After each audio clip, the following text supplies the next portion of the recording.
Banyak orang-orang ketika mendengar pengajaran Tuhan Yesus Kristus mengenai kasihilah musuhmu dan berdoalah bagi mereka, bagi orang-orang yang membencimu, orang-orang yang memusuhimu, orang-orang yang menganiaya kamu.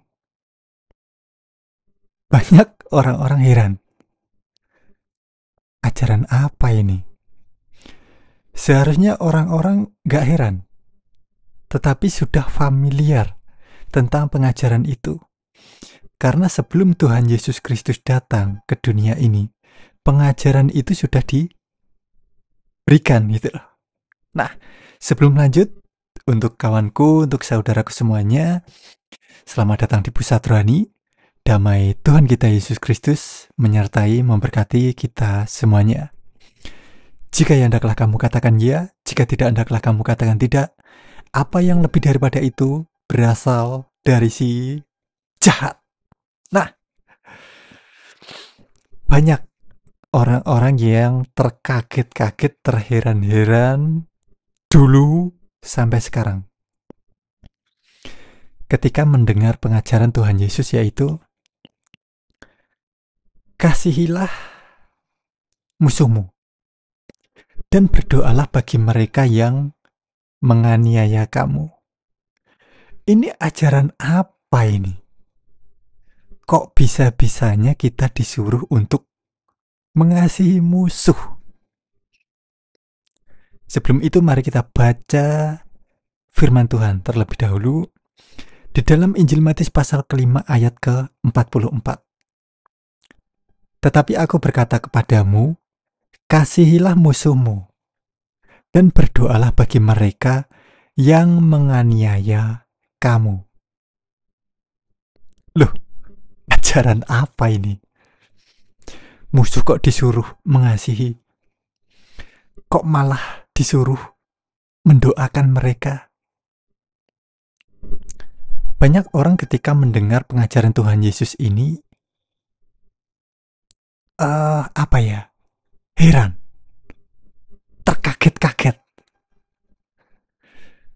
Tetapi sebenarnya orang-orang ini seharusnya sudah familiar dengan pengajaran Tuhan Yesus ini. Kenapa? Karena sebelum Tuhan Yesus Kristus datang ke dunia ini, pengajaran yang seperti ini sudah disampaikan. Nah, ini mungkin orang-orang gak sadar gitu loh. Mari kita baca di dalam Perjanjian Lama. Nah, ini Tuhan sudah mengajarkan. Mari kita baca di dalam Imamat 19 ayat ke-18. Janganlah engkau menuntut balas. Perhatikan, janganlah engkau menuntut balas. Dan janganlah menaruh dendam terhadap orang-orang sebangsamu. Melainkan, kasihilah sesamamu manusia seperti dirimu sendiri. Akulah Tuhan. Jelas ya? Nah, ini jadi Tuhan Yesus Kristus datang ini memberikan pengajaran yang sama, hanya ditegaskan gitu loh. Tetapi banyak orang-orang ketika mendengar pengajaran Tuhan Yesus ini, mungkin mungkin lupa, nggak sadar atau apa. Kaget, terheran-heran, loh, kok disuruh mengasihi musuh? Kok malah disuruh untuk mendoakan mereka?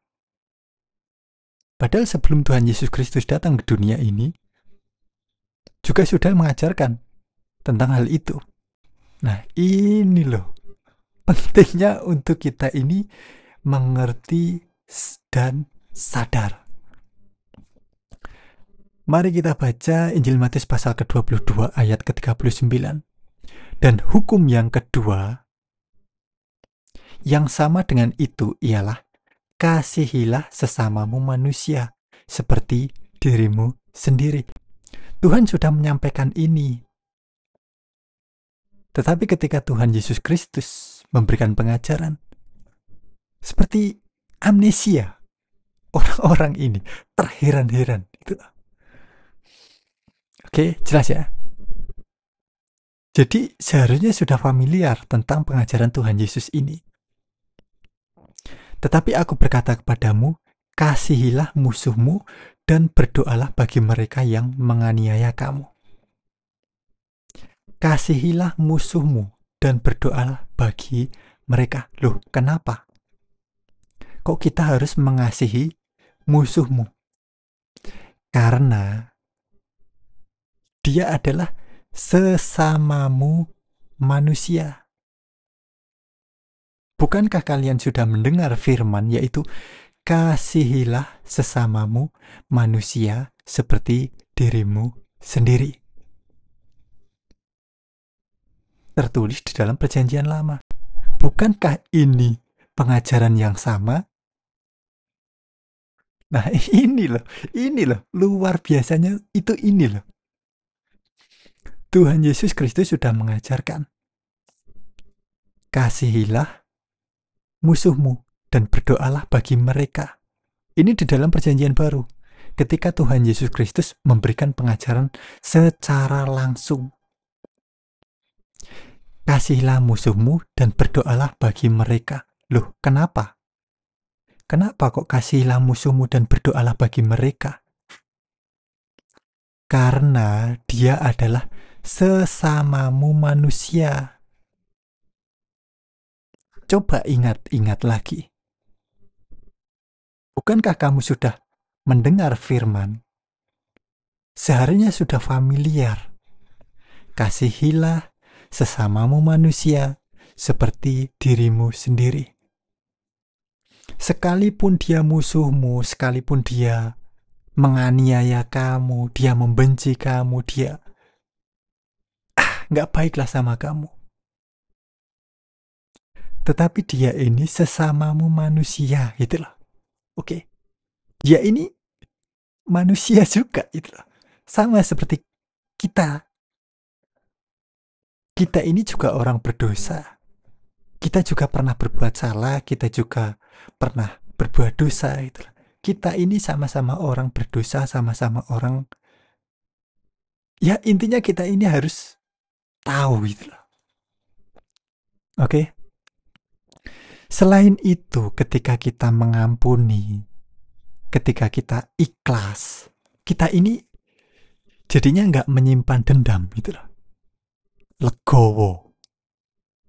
Kalau kita menyimpan dendam kepada orang yang sekalipun dia itu menyakiti kita, menghancurkan kita, saya pun juga merasakan seperti itu. Sekalipun orang-orang menyakiti kita, menyakiti saya, bahkan malah orang-orang yang paling dekat dengan saya, orang yang saya percayai, menyakiti saya, mengecewakan saya mendoakan, saya memaafkan, saya mengampuni. Dengan begitu apa? Saya ini bisa bernafas, bisa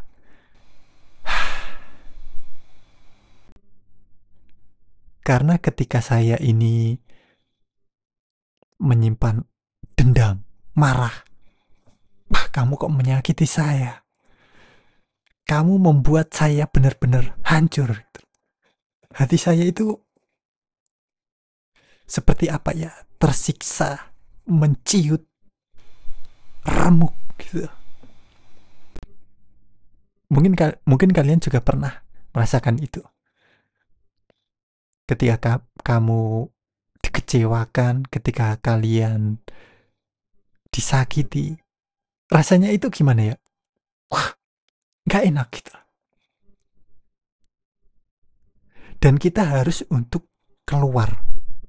keluar dari rasa yang gak enak itu. Meski sulit, kita harus untuk keluar, untuk belajar. Belajar apa?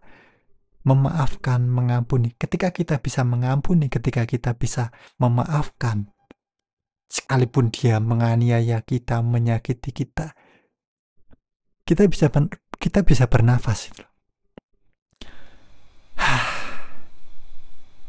Saya bisa ngomong seperti ini karena ini saya juga merasakan. Saya juga mempraktekkan untuk memaafkan, untuk mengampuni, untuk mengasihi. Gitu loh. Oke. Nah, ini pelajaran yang sangat-sangat penting sekali. Pengajaran Tuhan Yesus itu benar-benar luar biasa sekali. Oke, kita lanjutkan ya. Injil Matius pasal ke-5 ayat ke-45. Kenapa kok kita harus mengasihi musuh kita, bahkan kita disuruh untuk mendoakan mereka? Ayat ke-45, karena dengan demikianlah kamu menjadi anak-anak Bapamu yang di sorga, yang menerbitkan matahari bagi orang yang jahat dan orang yang baik, dan menurunkan hujan bagi orang yang benar dan orang yang tidak benar. Sehingga ketika kita bisa mengampuni, bisa memaafkan, kita ini menerbitkan matahari bagi orang yang jahat dan juga bagi orang yang baik. Menurunkan hujan bagi orang yang benar dan orang yang tidak benar, sama-sama manusia gitu. Mau orang itu jahat, mau orang itu baik. Sehingga kita ini menjadi anak-anak Bapa kita. Bapa kita yang di surga. Anak-anak Tuhan. Ini loh. Anak-anak Tuhan itu seperti ini loh. Memang sulit. Tetapi kita harus belajar. Oke? Ayat ke-46. Apabila kamu mengasihi orang yang mengasihi kamu, apakah upahmu? Bukankah pemungut cukai juga berbuat demikian? Jadi kalau kita mengasihi orang yang cuma mengasihi kita saja, apa upah kita? Apa lebihnya gitu loh. Apa lebihnya? Dan apabila kamu hanya memberi salam kepada saudara-saudaramu saja, apakah lebihnya daripada perbuatan orang lain? Bukankah orang yang tidak mengenal Tuhan pun, orang yang tidak mengenal Elohim pun berbuat demikian? Karena itu, haruslah kamu sempurna, sama seperti Bapamu yang di surga adalah sempurna. Jadi kalau kita menyayangi, mengasihi orang yang juga menyayangi kita, orang yang mengasihi kita, apa lebihnya? Kita bisa merasakan, kalian semua bisa merasakan itu. Ketika ada orang yang jahat, masa nggak pernah sih? Pasti pernah lah kalian. Ketika ada orang yang jahat ke kalian, ketika ada orang yang nggak baik ke kalian, tapi kamu, oke, saya maafkan.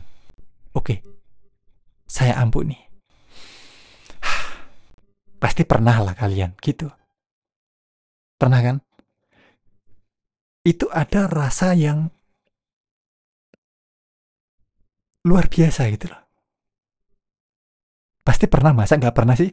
Masa ketika ada orang yang jahat, saya jahatin balik. Ketika ada orang yang nggak baik, saya nggak baikin balik. Masa gitu? Pasti pernah kan? Karena saya juga melakukan gitu loh. Melakukan apa? Ketika ada yang menyakiti, ya saya maafkan, saya ampuni, saya doakan gitu. Dengan begitu, saya terbebas dari rasa kebencian, rasa amarah, rasa yang itu malah jauh lebih menyakitkan daripada kita menyimpan dendam itu gitu loh. Atau malah dendam kesumat gitu loh. Nah, kalau mungkin loh, kalian nggak pernah mengampuni, kalian nggak pernah memaafkan, kalau mungkin loh ya, ya belajar untuk mengampuni, belajar untuk memaafkan, sekalipun dia menyakiti kamu, sekalipun dia nggak baik sama kamu, doakan dia, maafkan dia, ampuni dia. Percaya sama saya, percaya, maksudnya ketika saya menyampaikan ini ya, karena ini firman Tuhan, ketika kamu melakukan itu, kamu akan merasakan sesuatu hal yang saya mengampuni, saya memaafkan, kamu terbebas. Ada hal yang luar biasa yang kamu rasakan gitu loh. Ada kedamaian, ada ketenangan, ada ketentraman daripada kamu menyimpan rasa marah, benci, kecewa itu. Oke? Nah, jadi seperti itu teman-teman saudaraku semuanya. Pengajaran kali ini semoga teman-teman saudaraku semuanya terberkati. Kasihi musuh, kasihi sesama kita, sekalipun dia nggak baik, mengecewakan, agar kita damai. Oke? Nah, baik kawan, cukup sekian dulu video kita kali ini. Semoga teman-teman saudaraku semuanya terberkati. Untuk kawan-kawan yang mungkin baru saja bergabung di Pusat Rohani, bisa tekan tombol subscribe-nya, bisa like, bisa komentar. Untuk teman-teman yang sudah subscribe, sudah like, sudah mendukung Pusat Rohani, terima kasih banyak. Nah, baik kawan, cukup sekian dulu video kali ini. Semoga terberkati. Damai Tuhan kita Yesus Kristus memberkati, menyertai kita semuanya.